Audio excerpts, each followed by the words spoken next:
Hello students, in the video 11th standard business mathematics chapter 7 financial mathematics exercise 7.2 6th sum இந்த வீடியோல பார்க்க போறோம். question பார்க்கலாம். Sundar bought rupees 4500 12% of rupees 10 shares at par. He sold them when the price rose to rupees 23 and invested the proceeds in rupees 25 shares paying 10% per annum at rupees 18. Find the change in his income. So இப்போ கொஸ்டினில் என்ன கொடுத்துருக்காங்கன்றத பார்ப்போம். சுந்தர் பாட் rupees 4500 worth shares, அதோட face value வந்து rupees 10 and அதோட rate of dividend வந்து 12% கொடுத்துருக்காங்க. And he sold them அந்த ப்ரைஸ் ரோஸ் டு 23. ஸோ அந்த ஷேரோட ப்ரைஸ் வந்து 23 ருபீஸ் அந்த வேல்யூவில் ரைஸ் ஆனதுக்கு அப்புறமா அந்த செட் ஆஃப் ஷேர்ஸ் வந்து அவர் விற்றுருக்காரு. And invested the proceeds in rupees 25 shares paying 10% per annum at rupees 18. So அவர் அந்த ஷேர்ஸ் விற்றார் இல்லையா, அந்த விற்று அவர் கிடைச்ச அமௌண்ட்டை அதை மொத்தமாக வந்து இன்னொரு செட் ஆஃப் ஷேர்ஸ் வந்து அவர் இன்வெஸ்ட் பண்ணியிருக்காரு. அந்த இன்வெஸ்ட் பண்ண ஷேர்ஸோட ஃபேஸ் வேல்யூ பார்த்தீங்கன்னா rupees 25 அண்ட் அவர் வந்து அந்த ஃபேஸ் வேல்யூலேருந்து டிஸ்கவுண்ட்டில் வாங்கியிருக்காரு. ஸோ rupees 25 வர்த் ஷேர்ஸ் வந்து at rupees 18க்கு வாங்கியிருக்காரு. அண்ட் அதோட ரேட் ஆஃப் டிவிடெண்ட் வந்து 10%. So find the change in is income கேட்டிருக்காங்க. அதாவது இந்த செட் ஆஃப் ஷேர்ஸ்லேருந்து அவர் ஏர்ன் பண்ணிட்டு இருந்த ஆனுவல் டிவிடெண்ட் அண்ட் இந்த செட் ஆஃப் ஷேர்ஸ்லேருந்து அவர் ஏர்ன் பண்ணிட்டு இருக்கக்கூடிய ஆனுவல் டிவிடெண்ட். ஸோ இந்த ரெண்டு டிவிடெண்ட் அமௌண்ட்டோட டிஃப்ரென்ஸ் வந்து இவங்க கேட்குறாங்க. அண்ட் நெக்ஸ்ட் இந்த சம் கண்டுபிடிக்கிறதுக்கு நம்ம இதை 2 பார்ட்ஸாக பிரிச்சுக்கலாம். அதாவது இது ஒரு செட் ஆஃப் ஷேர்ஸோட வேல்யூஸ் கண்டுபிடிப்போம் அண்ட் இந்த செட் ஆஃப் ஷேர்ஸோட வேல்யூஸ் நம்ம கண்டுபிடிப்போம். அதுக்கு இந்த செட் ஆஃப் ஷேர்ஸில் பார்த்தோம்னா நமக்கு ஃபஸ்ட்டு நம்பர் ஆஃப் ஷேர்ஸ் வந்து இல்லை, அதை நம்ம ஃபஸ்ட்டு கண்டுபிடிக்கணும் to find the annual income. So number of ஷேர்ஸோட ஃபார்முலா என்னது? Money invested by market value of a share. So money invested பார்த்தீங்கன்னா இங்கே கொடுத்துருக்காங்களே, சுந்தர் பாட் rupees 4500 ஷேர்ஸ்.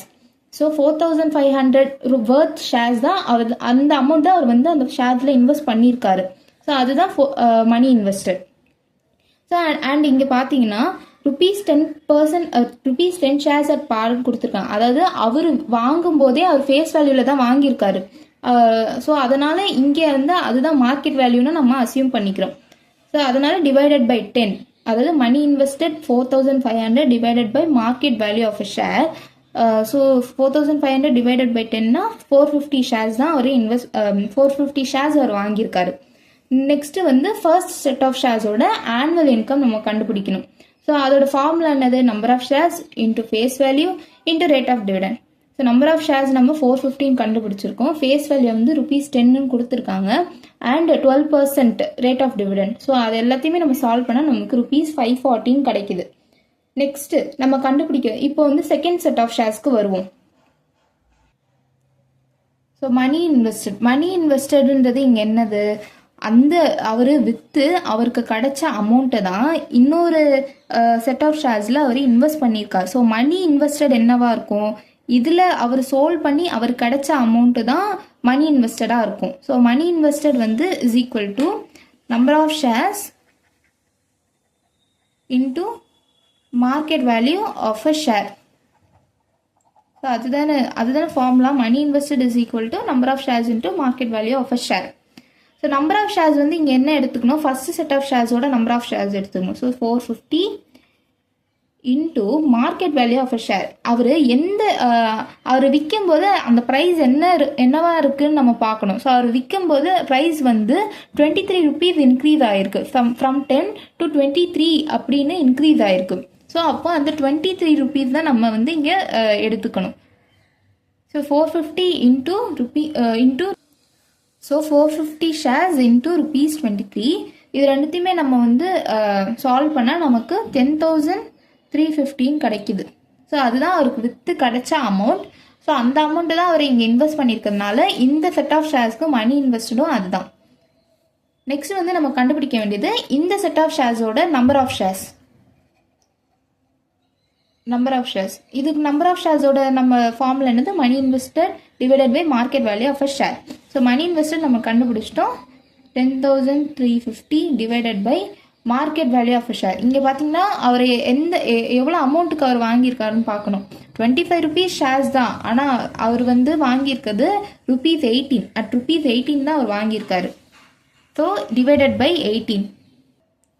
இது ரெண்டுத்தையும் நம்ம சால்வ் பண்ணோன்னா நமக்கு 575 கிடைக்கும். ஸோ 575 ஷேர்ஸ் தான் அவர் வந்து வாங்கியிருக்காரு.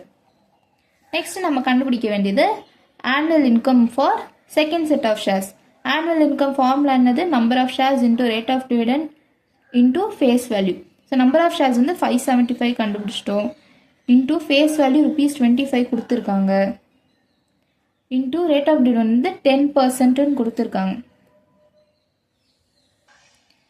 ஸோ இப்போ இதெல்லாத்தையும் சால்வ் பண்ணால் நமக்கு 1347.5 கிடைக்குது. அதாவது 1437.5 rupees வந்து அவரோட ஆனுவல் இன்கமாக இருக்குது for the second set of shares. இப்போ நம்ம கண்டுபிடிக்க சொல்லியிருக்கிறது find the change in is income. So இந்த ரெண்டுத்தோட, அதாவது இந்த ரெண்டுத்தோட சேஞ்ச் அவங்க கண்டுபிடிக்க சொல்லியிருக்காங்க. சேஞ்ச் கண்டுபிடிக்கணும்னா அஃப்கோர்ஸ் நம்ம இது ரெண்டுத்தையுமே மைனஸ் பண்ணணும். So change in his income is equal to 1437.5 minus 540. So இப்போ ரெண்டுத்தையும் சால்வ் பண்ணால் நமக்கு வந்து ₹897.5 கிடைக்குது. So this is the change in is income. So அவ்வளோதான் இந்த சம். உங்களுக்கு ஏதாவது இந்த சம்மில் டவுட் இருந்ததுன்னா கண்டிப்பாக கமெண்ட் பாக்ஸில் கமெண்ட் பண்ணுங்கள்.